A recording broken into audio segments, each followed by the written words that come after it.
তো কাকা নমস্কার, জোরে বলবা। হ্যাঁ, তো কাকা আপনার বাড়িতে কয়জন আছেন? চারজন আছেন।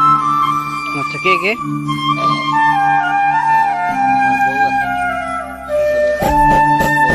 আচ্ছা, ঠিক আছে। তো আপনি হচ্ছেন প্রতিবন্ধী, আপনার প্রতিবন্ধকতা সার্টিফিকেটে কত আছে জান তো? কত আছে সার্টিফিকেটে?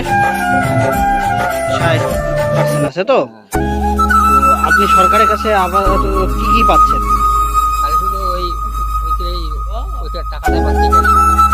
শুধু 1000 টাকাটা পাচ্ছেন, আর কিছু পাচ্ছেন না?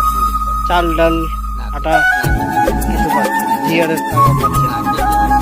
এটা আবেদন করছেন তো সরকারের কাছে?